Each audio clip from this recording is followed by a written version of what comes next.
आकाशवाणी भोपाल से प्रस्तुत हैं प्रादेशिक समाचार।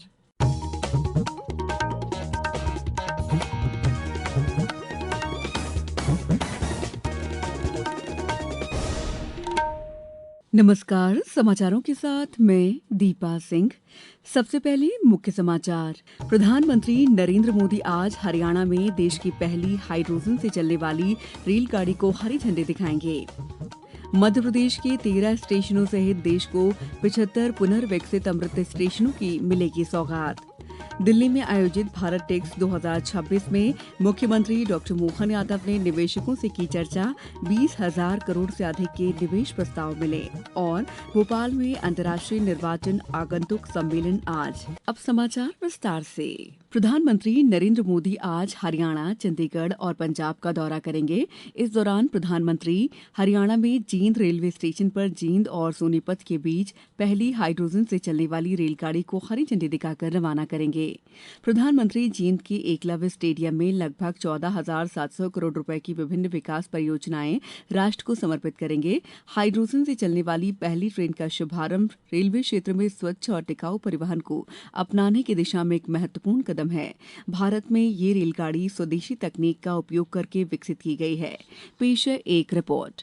इस प्रोजेक्ट के साथ भारत ने एक नया वैश्विक कीर्तिमान स्थापित किया है और उन कई देशों से आगे निकल गया है जो अभी इस तकनीक का परीक्षण कर रहे हैं। जहां जर्मनी और चीन जैसे देश आमतौर पर 2 या 3 कोच वाली छोटी हाइड्रोजन ट्रेन चलाते हैं, वहीं भारत ने 10 कोच वाली ट्रेन विकसित की है। इस ट्रेन की क्षमता लगभग 2,600 यात्रियों को ले जाने की है, जो दुनिया भर की अन्य हाइड्रोजन ट्रेनों की तुलना में सबसे ज्यादा है। 3,200 हॉर्स पावर की क्षमता के साथ यह दुनिया की सबसे शक्तिशाली हाइड्रोजन ट्रेनों में से एक है। यह ट्रेन हाइड्रोजन फ्यूल सेल तकनीक से चलती है, जो हाइड्रोजन को विद्युत में परिवर्तित करके ट्रेन को आगे बढ़ाती है। इस प्रक्रिया में केवल जल वाष्प उप उत्पाद के रूप में उत्पन्न होता है, जिसके परिणाम स्वरूप रेल संचालन के दौरान कार्बन उत्सर्जन शून्य होता है। आनंद कुमार, आकाशवाणी समाचार, जींद। प्रधानमंत्री नरेंद्र मोदी आज देश भर के 75 पुनर्विकसित अमृत स्टेशनों का वर्चुअली माध्यम से शुभारंभ करेंगे। इसमें मध्य प्रदेश के टीकमगढ़, अशोकनगर, बालाघाट, छिंदवाड़ा, सांची, विदिशा, छतरपुर, भिंड, शिवपुरी सहित 13 पुनर्विकसित रेलवे स्टेशन शामिल हैं। इस अवसर पर मुख्यमंत्री doctor Mohan Yadav Tikamgarh railway station के शुभारंभ कार्यक्रम में सहभागिता करेंगे। मुख्यमंत्री डॉक्टर यादव टीकमगढ़ जिले के लगभग 189 करोड़ रुपए से अधिक लागत के विभिन्न विकास कार्यों का लोकार्पण और भूमि पूजन करेंगे। मुख्यमंत्री डॉक्टर यादव कार्यक्रम में विभिन्न शासकीय योजनाओं के हितग्राहियों को हित लाभ भी वितरित करेंगे। राष्ट्रीय परीक्षा एजेंसी एनटीए ने नीट यूजी 2026 पुनर्परीक्षा का परिणाम घोषित कर दिया है। 11 लाख से ज्यादा परीक्षार्थी मेडिकल, दंत चिकित्सा, आयुष और अन्य संबंधित कार्यक्रमों के लिए पास हुए हैं। सभी उम्मीदवारों के अंक आधिकारिक वेबसाइट पर उपलब्ध हैं। एनटीए ने कहा है कि परिणाम समय पर घोषित किए गए हैं ताकि उम्मीदवारों के लिए प्रवेश और काउंसलिंग कार्यक्रम सुचारू रूप से चलता रहे। इस साल भारत के 551 शहरों और विदेशों के 14 शहरों में स्थित 5,440 केंद्रों पर लगभग 20 लाख उम्मीदवारों ने पुनर्परीक्षा दी थी। समाचारों में वक्त है ब्रेक का। ये समाचार आप आकाशवाणी मध्य प्रदेश से सुन रहे हैं। ये समाचार बुलेटिन YouTube पर Madhya Pradesh news All India Radio channel पर और Facebook साथ ही X प्लेटफॉर्म पर AIR न्यूज भोपाल पर सुने जा सकते हैं। इसके अलावा आप हमारी वेबसाइट newsonair.gov.in पर अथवा न्यूज ऑन AIR ऐप पर भी समाचार सुन सकते हैं। ब्रेक के बाद समाचारों में आपका एक बार फिर स्वागत है। मध्य प्रदेश ने नई दिल्ली में आयोजित भारत टेक्स 2026 तथा interactive session on investment opportunities in Madhya Pradesh के माध्यम से निवेश आकर्षित करने की दिशा में बड़ी उपलब्धि हासिल की है। दोनों आयोजनों में प्रदेश को 20,193 करोड़ रुपए के निवेश प्रस्ताव प्राप्त हुए हैं, जिनसे लगभग 27,000 से अधिक लोगों के लिए प्रत्यक्ष और अप्रत्यक्ष रोजगार के अवसर सृजित होने की संभावना है। मध्य प्रदेश को आप जरी स्टेट, रेशम स्टेट, मैनमेड फाइबर स्टेट, देश का कॉटन हब का ताज पहनाओ, या हमारे खेतों में पसीना बहाते किसानों के साथ, लूम में बैठे हुए बुनकर और शिल्पकारों के साथ आप आनंद का समय गुजारो। ये लक्षण भी अगर कहीं दिखाई देते हैं तो मध्य प्रदेश में सहजता के साथ दिखाई देते हैं। मुख्यमंत्री डॉक्टर यादव ने निवेशकों, उद्योगपतियों और वैश्विक ब्रांड प्रतिनिधियों को संबोधित करते हुए मध्यप्रदेश को देश का उभरता हुआ औद्योगिक और टेक्सटाइल हब बताया। उन्हें जनवरी 2027 में आयोजित होने वाली ग्लोबल इन्वेस्टर समिट में भाग लेने का आमंत्रण भी दिया। उन्होंने कहा कि मध्यप्रदेश निवेशकों को अनुकूल नीतियां, मजबूत अधोसंरचना, कुशल मानव संसाधन और त्वरित प्रशासनिक सहयोग उपलब्ध करा रहा है। मुख्यमंत्री डॉक्टर यादव ने कहा कि निवेश प्रस्तावों, साझेदारियों और एमओयू के माध्यम से मध्यप्रदेश विकसित भारत 2047 के लक्ष्य की प्राप्ति में महत्वपूर्ण योगदान देगा। मुख्यमंत्री डॉक्टर मोहन यादव ने कहा है कि मध्यप्रदेश में कपड़ा उद्योग में धार जिले का पीएम मित्रा पार्क देश का सबसे बड़ा मित्रा पार्क है। इसमें 90% भूखंड आवंटित हो चुके हैं। ये एक उपलब्धि है।